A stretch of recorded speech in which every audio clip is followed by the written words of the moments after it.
Allah, Allah. Oh, say, can you see? Assalamu alaikum, brothers. Wa alaikum assalam. Let's go.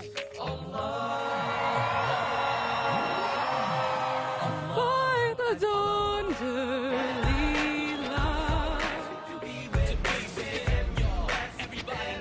what so proudly we hailed at the twilight's last gleaming.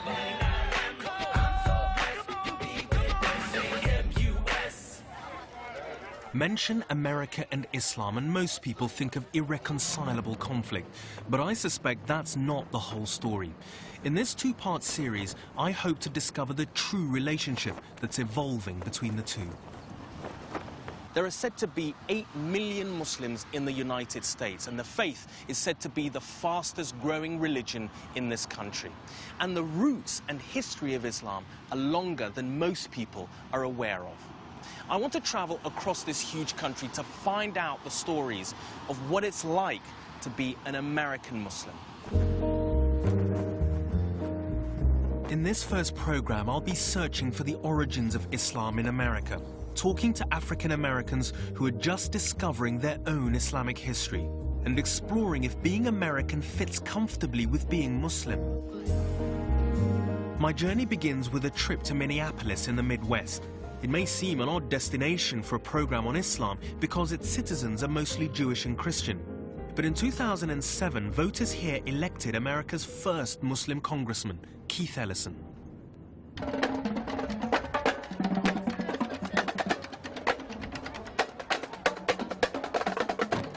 Keith's back on the campaign trail on a most significant anniversary. Today is Juneteenth. It commemorates June 19, 1865, the abolition of slavery. These are local political activists, and they're coming on the parade to get people in this community fired up about voting. And at the heart of their efforts are young Muslims playing their part to try and get Congressman Keith Ellison, the first Muslim in Congress, re-elected. How are you doing? Good to see you, Raggy. Nice to see you. Keith Ellison is a charismatic politician who's keen to get young Muslims started in politics. Well, you know, we're just having fun out here. Yeah. Keith introduces me to his intern, Cowell. What did you say to sort of young Muslims who are living in other parts of the world who think being a Muslim in America is a very tough thing? Is that true?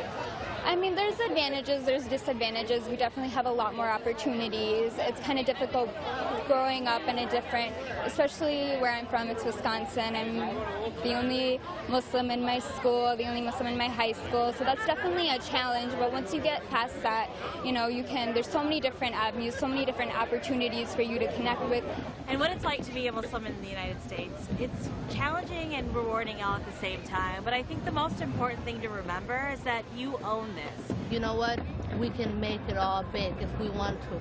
And I encourage all Muslims around the world to actually do the same. You know, please get to know your elected officials, vote, you know, that's the only way you can make a difference. Come on, let's go. Okay. All right. How you guys doing? Happy Juneteenth. You know, this is when the slaves got freed, right? This is a great example of the American art of glad handing. It's the way to the electoral heart of the nation, how candidates meet their voters, and it's paid off for Keith here in Minneapolis, and it's worked elsewhere. Now, Americans have elected 2 Muslims to Congress. All these groups that have historically been on the margins of American society now coming in, you know, and there's enough for everybody, right? Isn't there enough? Okay. For those Muslims around the world in Western countries who have no idea about the community here, how would you say life is for Muslims in America at the moment, in all walks and areas of life? You do hear about people getting hassled in the airports. You know, there's a long way to go. Absolutely. Because the impression most people have, I mean, come from Britain in terms of the Muslims here, is that basically everyone's hiding under their beds. And, Wrong. you know, that's broadly speaking, that Muslims are living in the belly of the beast. That's what they believe. Well, not only did I just get elected by an overwhelmingly Jewish and Christian community, so did Andre Carson, who's Muslim in Indiana. So people need to not look for excuses to disengage. You have to get involved. You have to run the risk that you're going to encounter bumps and along the way, but you still have to be seen and heard. Yeah. Thanks a lot. It's great to Anytime, right? Certainly, Keith needed the votes of Christians and Jews to get elected. But there's a community of 44,000 Somali Muslims here, the biggest in America. They even have their own TV network, and they all got behind Keith. This is Somali TV of Minnesota, and we are so glad to have here today with Raghi Omar from Al Jazeera. Okay, Raghi, let's focus to, if you are Muslim and you are in Europe countries. I think Muslims in European countries believe that, you know, they enjoy the greatest freedoms, and the Muslim communities in the West are thriving most of all in Europe. And when they think about the position of Muslims in America, to be honest with you, I think they think that the numbers are tiny. Before I caught the plane here, actually, I was with my mum, and I asked her, I said, Mum, who are you, as we say in Somali? How many Muslims do you think there are in the whole of the United States? And she said 100,000, 150,000, you know? Wow, the whole United States. In the whole United States. Wow. But I mean, as I understand it, there's anywhere between 5 and 8 million. That's the number. I mean, when you think about America as the land of opportunity and sort of seizing things with both hands, maybe sort of, you know, the next Raghi Omars, if I could be so arrogant as to say that, will come from here. Maybe it's you. Yeah, thank you very much. Thank you. Okay, thanks. Thank you very much. I have distant relatives in the Somali community here. They were among the first to escape the civil war that's been raging in my homeland off and on for decades. 20 years on, and a new wave of refugees has arrived from Somalia. Some have just graduated college and are throwing a party to celebrate their achievements.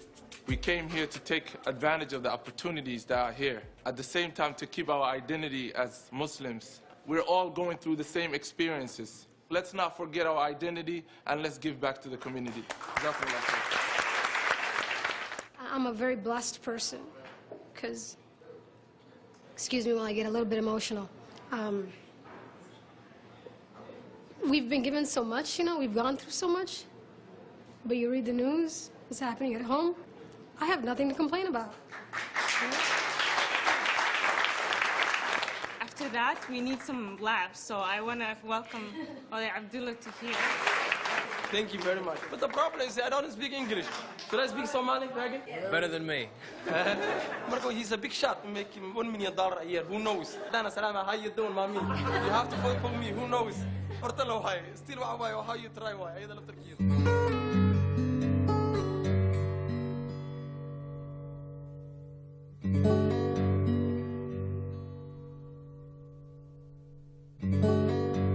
My adopted home, England, has a bigger Somali community than Minneapolis, and it's been settled for longer. But they don't tend to think of England as home. My parents are typical. Their mental bags are still packed to return to Somalia. But that's not true here. These Somalis, no less scarred or traumatized by their experiences, have planted roots deeper and faster than any Somali community I've seen in the world. They don't talk of returning home, they are home. Okay, bye-bye. Okay, nice to meet you. These girls, come on. How are you? It's a message that came across loud and clear, and I was still hearing it in the taxi to the airport with Abdi Mohammed. So how long have you lived here, Abdi? It's 13 years. 13 years? Yeah. And you came from Somalia? Somalia. Yeah. Mogadishu. In Mogadishu? Yep. I was born there. Haven't been there for a long time now. There's a lot of problem last 15, 17 years. Yeah. Yeah. In England, we Somalis, you know, we're not that organized, you know? Here in America, if you don't organize, if you don't vote, if you don't participate, American way of living, you lost. Yeah. So you're not bad. That's the way to be visible, that's the way to get heard. Yes. Can you be Muslim and American, Abdi? Yes. Do you have to sacrifice one to be the other? You have to be American first, and you have to do what other Americans do. You sacrifice your life to defending America, because this is our country. This is. You feel that? I mean, you don't think about going back home? I'll sacrifice my life defending this country, because the opportunity I get, the welcoming I get. That's a powerful statement.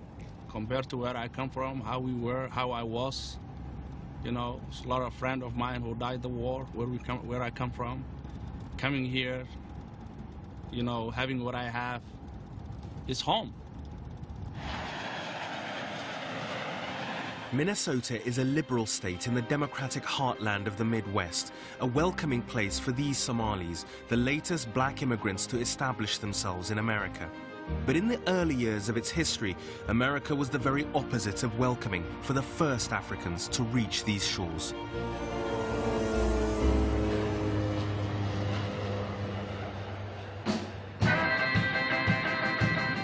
For 300 years, Africans were brought here in chains as slave labor. I'm heading to Jackson, Mississippi in the Deep South to meet some of the descendants of those first African Americans, because it seems that their history lies at the heart of the story of Islam in America.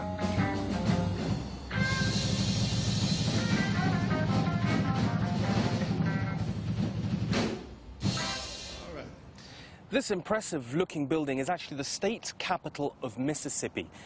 And I'll be honest, I've come with my own really strong preconceptions about the South. For me, it's about being in the heart of the Bible Belt, it's about prejudice and a history of segregation. But I've actually been told that the story of Islam in America begins, of all places, here, centuries before Muhammad Ali or Malcolm X. And it's a story that begins with slavery. It starts here because most of the slaves shipped from Africa came to work the plantations of the South. Among them were Muslims, but they were forbidden by law from practicing their faith.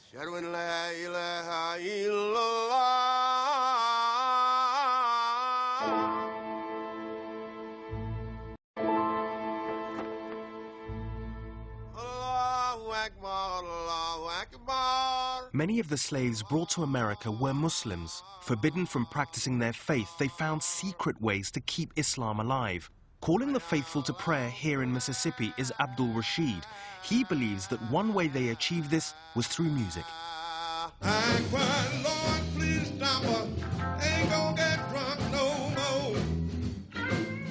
The Africans brought the music here as slaves. People saying blues came from Mississippi. I don't think so. I've been hearing about the link between the call to prayer and the songs that slaves used to sing in the fields. How are they similar? The call to prayer. Allahu Akbar, Allahu Akbar.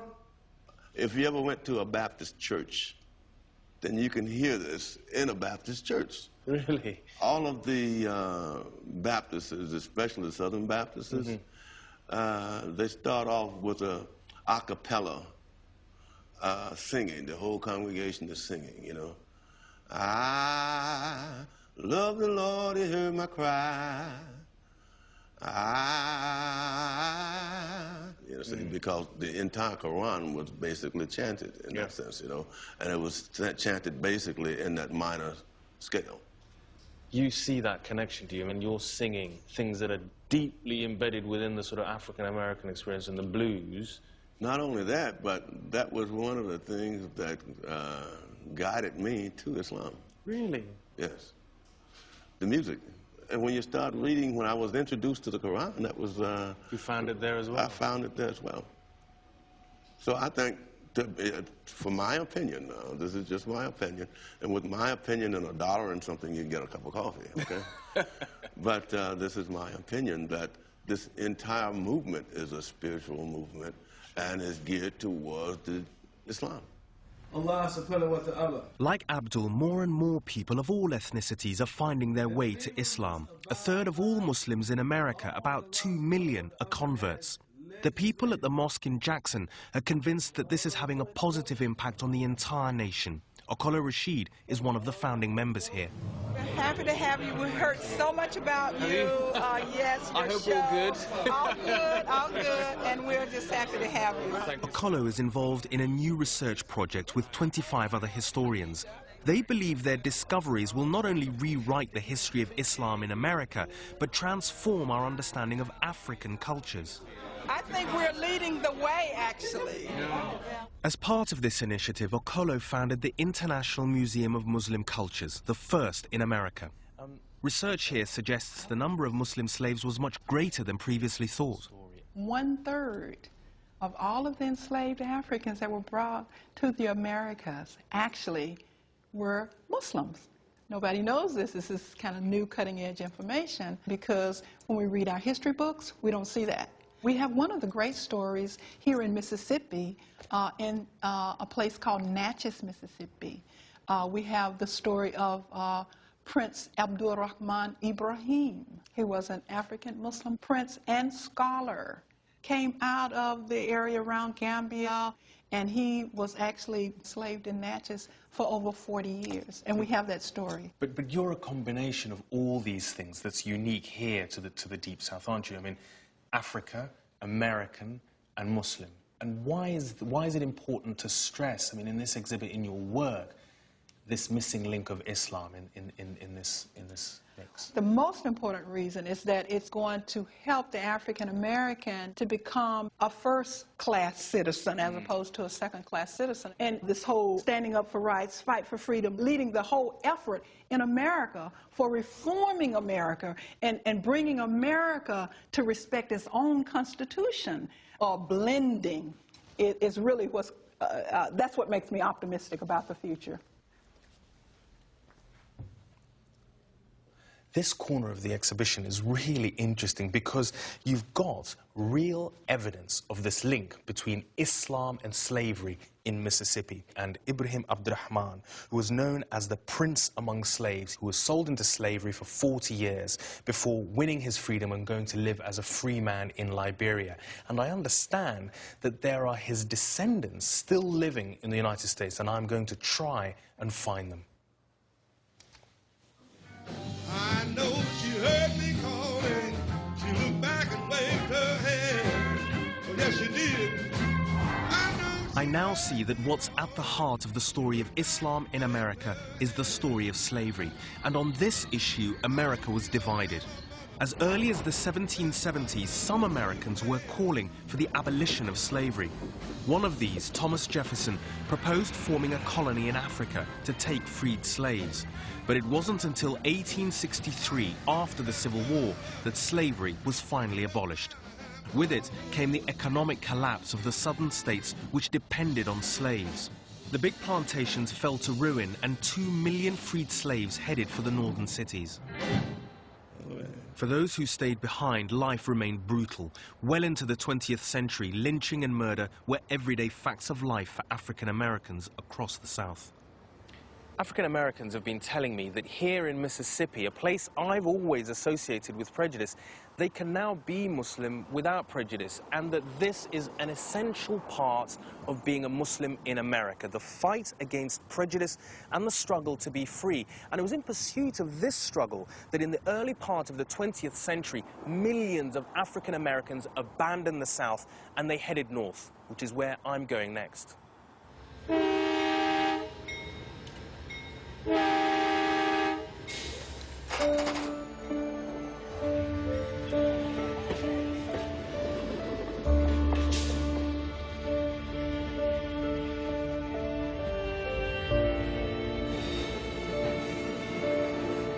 I'm catching the night train to Chicago, following in the footsteps of millions of freed slaves, drawn to the city by the promise of jobs in the factories and stockyards, and above all, with the hope of living a life free from prejudice. But they did have another option, to sail for Liberia, the colony America established for freed slaves in Africa. It was a stark choice: scratch a living in America's ghettos or build a nation from scratch. The Muslim Prince Ibrahim of Mississippi that Okolo told me about was among the first to sail for Liberia, where he dreamt of establishing Islam. But the early settlers encountered little but disease and hardship, and Prince Ibrahim barely saw the completion of the first settlement before he died. Modern Liberia has suffered a succession of civil wars, and fleeing the last of these was Ibrahim's great-great-great-great-grandson, who has turned this story on its head. He fled war-torn Liberia to find freedom in America. His name is Artemus Gay. Yes, that's right. It all started when the Civil War started in Liberia. I came to this country, and it was just a sheer sense of understanding my own country's history that I spent hours in the library just trying to find out the history of the colonization from Mississippi to Liberia. And then I did find out, yes, there was a ship manifesto, and on one of the ship's name, I found her great-grandfather's name. His name was Abdul Rahman Ibrahim Sori. He was one of the sons of Sori Maudo, who was an al-Imami. He was a prince, but also, clearly by his name, a Muslim.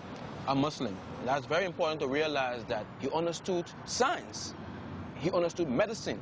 And that for me was like winning the lottery, or, you know, amazing. Yeah. Roots in reverse. Here I have to come from Africa to find my own roots. Here I have to come from Africa to seek refuge. And I found Chicago as a place, an intellectual place for me, a spiritual home for me, and above all, it has one of the largest collections of books in Africa. You will find nowhere in Africa. It's right here in Chicago. How important was it that Abdurrahman, your relative, was a Muslim? This country has to understand that its roots, especially when it comes to African American, is an Islamic root. African Americans should not see that as just a religion. It should see as part of its heritage. And the good thing about it, people respect each other here, you know, in the midst of all of this diversity. So that's something that Chicago has that we would say shows what it means when people from diverse culture all merge. Artemis has a good point. Chicago is culturally very diverse, and it has a large Muslim community, big enough to justify this celebration of Arab culture. It's the second year running the city is celebrating its links with the Middle East. For those former slaves who fled the South a little over 100 years ago, the transformation of this city's soul would be unbelievable. African Americans came to Chicago as part of one of the largest human migrations of the 20th century. They were leaving the segregated and racist South in search of a new life in what many hoped would be a promised land. And it was out of this experience that was born the first American Muslim movement, and it was known as the Nation of Islam. In the 1930s, a radical idea began to spread through the cities of America. The idea that white people were irredeemably evil formed the cornerstone of the Nation of Islam, whose theology combined Islam and black nationalism. The nation's message appealed to African Americans who'd fled the bigotry of the South. By the 1950s, the nation had around 100,000 members, led by Elijah Muhammad. They fool you by telling you, don't hate no one. You should tell them, what the hell have you been doing for me? But what gave the nation some credibility were high-profile members, including the boxer Cassius Clay, who took the name Muhammad Ali, and the radical, charismatic activist Malcolm X. The racialist never understands a peaceful language. The racialist never understands the nonviolent language. But in 1965, after leaving the movement, Malcolm X was assassinated. Defection soared, and after Elijah Muhammad died, most of the membership converted to mainstream Islam. Louis Farrakhan attempted to revive the movement and its racial policies in 1981. When they start killing black people wholesale, nobody cares. But today, the nation's membership is small, its rituals border on idolatry, and its message is barely recognizable to most Muslims. They challenge white supremacy. I'm on a bit of a pilgrimage south of Chicago to meet a man who's had a profound effect on the story of Islam in America. He's the son of Elijah Muhammad, but he led the largest single conversion to mainstream Islam that America has ever seen.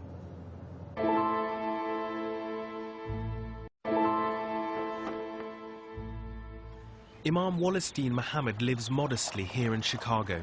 He became the head of the Nation of Islam when his father, Elijah Muhammad, died in 1975. Wallace Dean persuaded most of the nation to adopt mainstream Islam, and he changed the nation's name to the World Community of Islam in the West. There were some very startling ideas that the Nation of Islam had. Yes. I mean, tell us about some of the ones. It was a myth to destroy.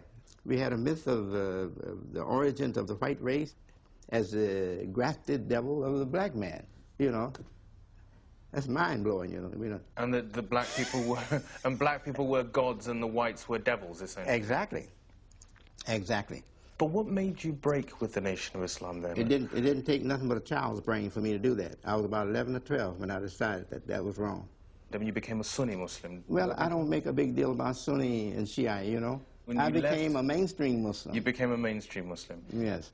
And really, the importance of it, how it would affect not only Muslims, but Christians too, was not realized by us in 1975 In what way was it important turning to that mainstream a black Islam? nationalist movement, as extreme as ours, believing what we believe on the race issue, could make a 180-degree turn and join Muslims of the world, good Christians and other good people of this earth. It's amazing. But when you look from the Middle East or Europe, thinking of America as a bad place to be a Muslim, it's like living in the belly of the beast. I've heard that. How would you say that life is like here for people? Well, we know things have happened to make America appear ugly in the eyes of citizens of this country and the citizens of the world.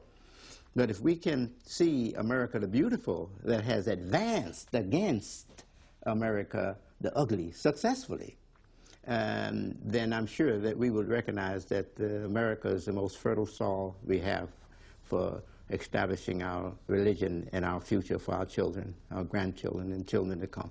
And in my journey across America, if I want to find America the beautiful, where will I find that, sir? What kind of things should I look for? The concept of citizenry, how citizenry is established in the Constitution of the United States, based upon the equality of man.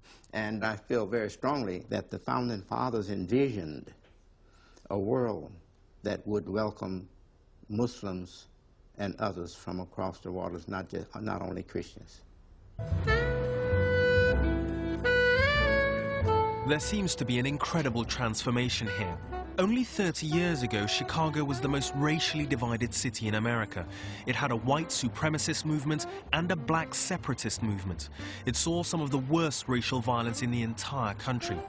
I'm amazed at what I'm hearing from people like Artemis and Wallace Dean, and it seems Chicago is becoming much more at ease with its own diverse population. It's a rich city where life is improving on many fronts: better public education, calmer race relations, and overall the crime statistics show a big improvement.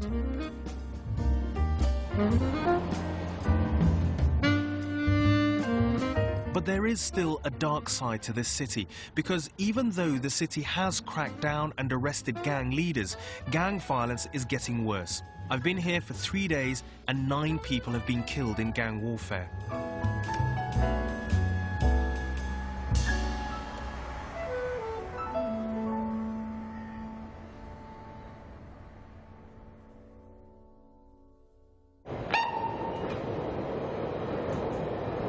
Islam has made huge gains in Chicago, which is home to the largest number of African-American Muslims in the US. 30 years ago, they had only one mosque. Today, they have more than 40 to choose from. Now, Islam has a new battle to win, trying to loosen the hold the gangs have on Chicago's South Side. This is a Brown Line train to downtown. I'm heading to the South Side to visit the city's first halfway house for Muslim ex-prisoners. Its aim is to provide an alternative to life in the gangs. The man who runs this project has served 12 years for murder. Like many ex-offenders, he converted to Islam in prison. His name is Rafi Peterson. We used to go into Cook County Jail, Division 11, which is like the maximum security. And then we seen so many brothers. We did that for like 6 years. And then we seen so many brothers coming home and going right back. We realized that we needed more than that. The temptation to fall back in must have been very high for a lot of people that you've known. As if you come back and you've got to make money, you've got to make ends meet. Not only that, remember, a lot of brothers that convert to Islam in the institution, they was other than Islam before institution. So we know that you have to have an environment for the brothers to get a foothold when they get out. And so we went to National Housing Service. I said, look, Mike, I know y'all got some houses boarded up. Can we get one? And he said, I know a good one. You can have one we having a lot of problems with. And, you know, we can But it was in a bad way when you first saw this house? There's graffiti everywhere in here. So this was a gang house? This was a gang house. It was boarded up, and the neighbors and stuff was afraid to say anything or to even call the police on these guys. The neighborhood is feeling the benefits of this project, but that's not all. It's having a positive impact on those still in prison. Hassan, are you noticing more and more, I mean, African Americans coming to Islam, I mean, especially in prison? they already have it in themselves, but they need somebody to bring it out of them. So then, once they see it, then they might say, oh, yeah, I like that. This halfway house is a calm center in a neighborhood torn up by gang violence. And Rafi is not content to let murder and mayhem thrive on his doorstep. There was a killing right here in this alley right here. And then they put it right here. About a year ago, they dropped a brother right here, and they shot him in the head. This is a very heavily drug-infested area. Up this street here, they say it's 88,000 young people between the ages of 8 to 25 in this general area that we live in West Long. It's artesian down this street. I don't want to go down there, especially with the camera in the car. There's been several murders unsolved. If you look down the street looked like a ghost town. See all the houses boarded up. Same thing down this way. Campbell, heavily drug infested also. They had a killing on here on 63rd. I wanted to take you up 63rd Street. I mean, you're living right in the heart of it. So you still know a lot of people? They accept us, you know. They know a lot of the brothers, even a lot of the brothers in the tribes, they don't like what I'm doing, but they know I'm going to do what I got to do. 2 weeks ago, they killed the brother. See where them guys at right there? That's the store that they broke in on the corner. They shot that place up. The one thing that they did when they locked up all of the real gang chiefs in Chicago, they destabilized all of the gangs. Now, there's no one individual you can come to like you used to back in the day and say, man, and he got control of a whole area. It's a matter of survival. I mean, they got to do what they got to do to survive. I don't knock them, you know, because I understand where they're at. My thing is, if you want to turn people away, you got to turn them towards something. And of course, what Rafi is trying to turn this neighborhood towards is Islam.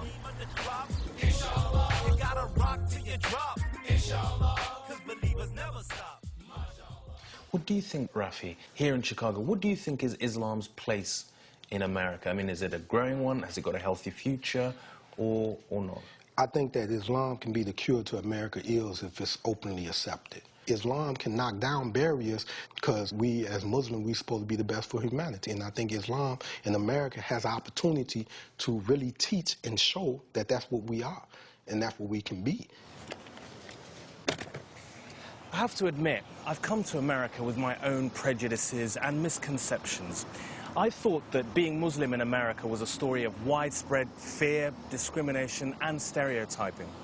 But in the short time I've been here, what I'm hearing from Muslims is about opportunity, constitutional rights and due process, about having a stake in this country and being made to feel that they belong.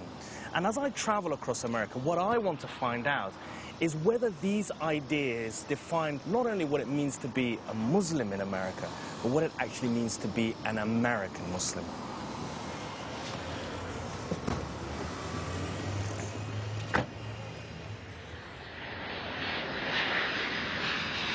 And I'm getting the message that a great deal of what it means to be an American Muslim is understanding your constitutional rights and how you go about being a good citizen. And it's in Washington, the nation's capital, where I'm hoping to learn about citizenship, the law of the land, and the influence of Islam. You know, hardly anyone would credit the current American leadership with having much knowledge of Islam's history, but that wasn't always the case. In fact, in something that would come as a huge surprise to most of us, amongst the founding fathers, one of the greatest, Thomas Jefferson, had his own Quran in full acknowledgement of Islam's contribution to world civilization. And one of the most famous monuments in the American capital, over there, is dedicated to him. A big part of the legacy of Thomas Jefferson and the Founding Fathers is freedom of expression. It means a lot to Americans, including American Muslims. One of the most radical ways you can indulge this freedom is on stage through comedy.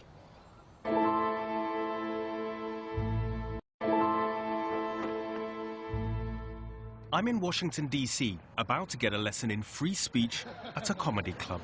Show your love for Ruby Nicholas, a first-generation Pakistani Muslim woman. She just won Nick at Night's Funniest Mom in America. Ruby Nicholas won a national talent competition and became an overnight star. My parents lied when they came to this country. They told everyone they were Pakistani Muslim immigrants. so that I wouldn't have to grow up with the stigma of being known as Hawaiian. This is my mom's explanation of Easter to me and my sisters. True story.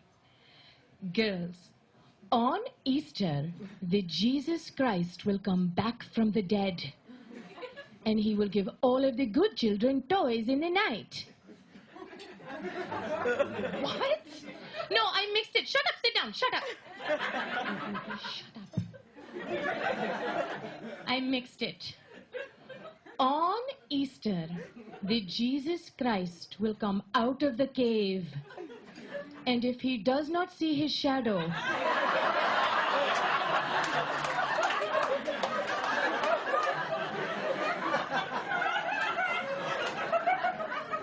there will be 6 more weeks of chocolate. Thanks so much, you guys. I'm Ruby Nicholas. That's my time. So really, you literally got up that time and won that competition? Yes. So this is a new career now? Yes, it's brand new. It was the very first time I'd ever done stand-up, was the audition for that show. Right, yeah. And do you ever get Muslims in the, American Muslims in the audience? I do, and there's always a mixed bag reaction. Right. I mean, there are some that really feel as though the fatwa is imminent, you know? So there are those, you know, and there are others who just sort of take it in stride. And But do you think, I mean, when you say that, you know, what your heritage is, that in some ways comedy is a way to disarm people about absolutely. Islam. It's a little easier for people to handle some of the Muslim quasi-terrorist types of jokes when you're me and you're like, oh, look, isn't it funny, terrorists? You know, like it's totally different than, you know, a guy with a big beard and a fierce look in his eye. But also, I mean, is it made sort of other comics suddenly jump in there as well, wanting to sort of talk about Iraq or, you know, Yeah, I mean, I think terrorism comics as a whole tend to be a little more political, and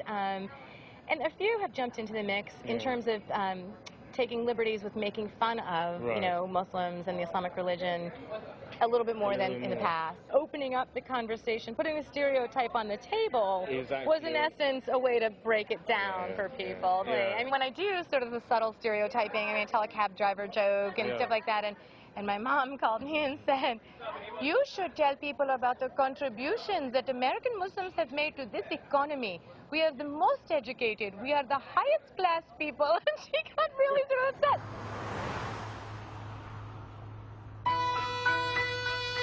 Part of Ruby's act is offending people, and she's very good at it. If she wants to say that Jesus gives chocolate to children, she can.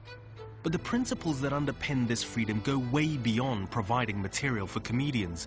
They provide the basis for the law of this land and guarantee freedoms that are carved in stone. Congress shall make no law respecting an establishment of religion or prohibiting the free exercise thereof, or abridging the freedom of speech or of the press, or the right of people to peaceably assemble and to petition the government for a redress of grievances. When people talk about the fundamental freedoms enshrined in the American Constitution, this is what they're talking about, the First Amendment.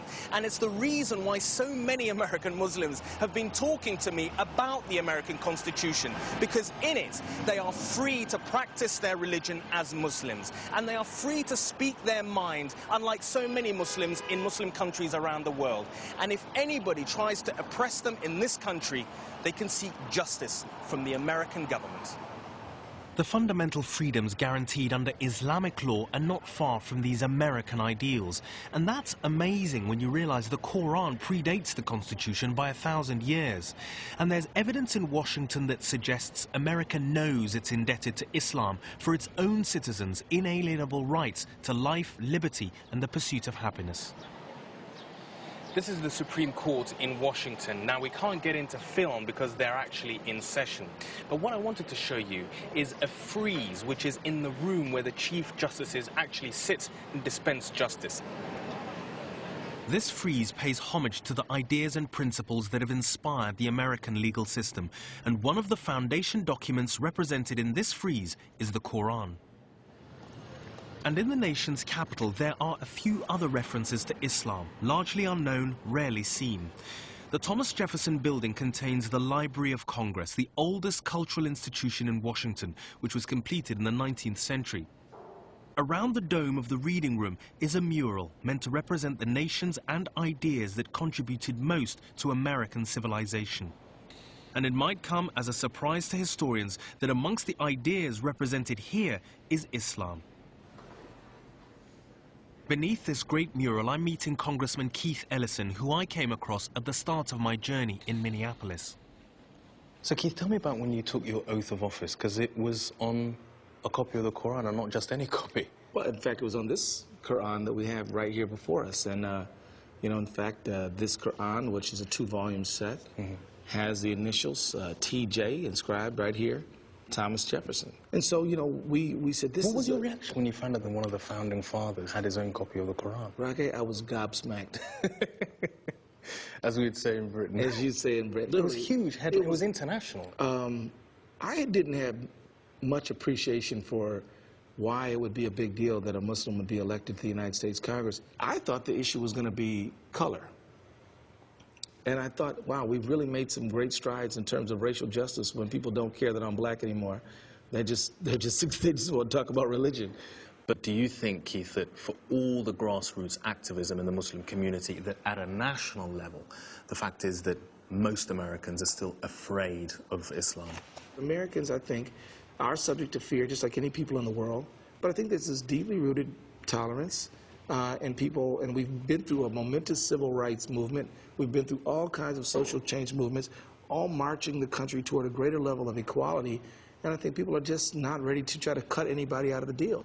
But the fact is, in the European context, what it means to be a Brit or a Norwegian is fairly tightly defined. They wouldn't look like you and me on right, the roll. And what it means to be of that nation you're a certain color, a certain culture, a certain faith. Yes. But in America, we're coming all cultures, all colors, our faiths. Even the most conservative American does not question my authenticity as an American. Now, we impose social hierarchies and economic hierarchies. We're not saying we have social justice heaven here. We don't. But the fact is, we don't question our authenticity as Americans. On this journey, I've met Muslims who've made me rethink my prejudices about America.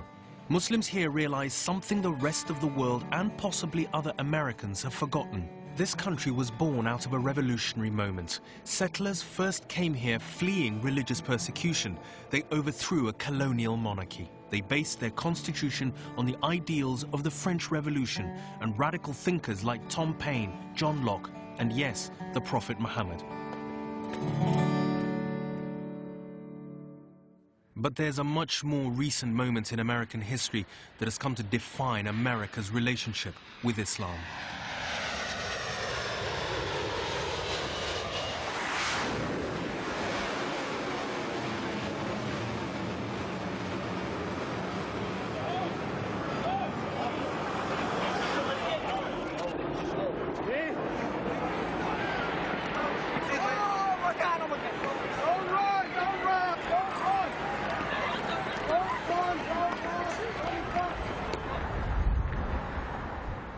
Thinking about America's relationship with Islam, like everybody else, I'm drawn immediately to one city and one moment.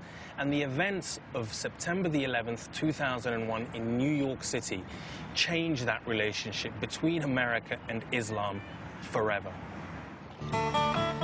And it must also have had an impact on American Muslims. In my next program, I look at how the events of that day affected them. Farouk Mohammed was with the New York City Fire Department on 9/11.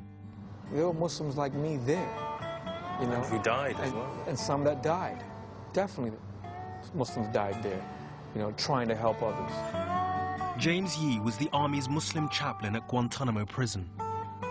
Initially, I was being accused of espionage, spying, and aiding the enemy. Now, these are capital crimes in which military prosecutors even threatened me with the death penalty. And I explore whether a distinctly American form of Islam is emerging in the aftermath of 9/11. Arabic scholar Laleh Bakhtiar believes something unique is happening here. The voice of the Muslim woman has not been heard throughout the 1400 years of Islamic history. Now we need to hear from the women. And it's only when you live in America that you are empowered to go forth with your ideas.